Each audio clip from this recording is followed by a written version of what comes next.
Dua warga negara asing, WNA, asal Singapura yang dilaporkan hilang pasca erupsi Gunung Dukono di Halmahera Utara, Maluku Utara akhirnya ditemukan.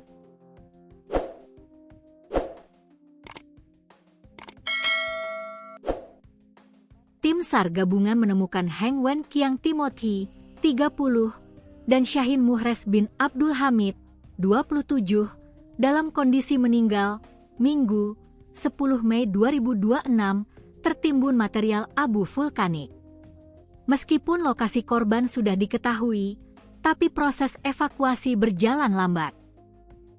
Hal ini disebabkan oleh kondisi medan yang ekstrim serta aktivitas Gunung Dukono yang masih fluktuatif dan berbahaya.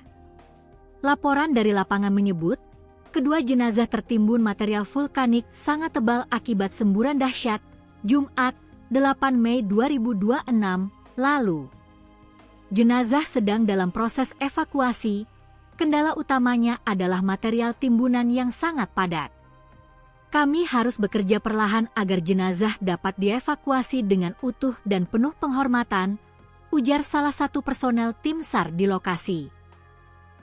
Keselamatan tim evakuasi terus terancam karena Gunung Dukono terpantau masih aktif menyemburkan. 1. Abu vulkanik pekat yang membatasi jarak pandang. 2. Lontaran batu pijar dan material panas ke berbagai arah. Gunung masih meletus tanpa jeda, kami bergerak sangat hati-hati sambil terus memantau perubahan aktivitas vulkanik karena bahaya bisa datang sewaktu-waktu, tambahnya. Tim SAR gabungan yang terdiri dari Basarnas, TNI, Polri, BPBD dan relawan setempat saat ini fokus menembus tumpukan material di tengah gemuruh letusan. Target utama adalah membawa kedua jenazah ke pos aman secepat mungkin.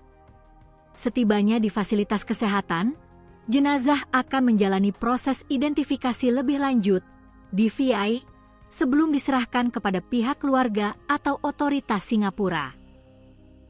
Hingga saat ini, operasi evakuasi masih berlangsung di bawah pengawasan ketat mengingat status aktivitas gunung yang belum mereda.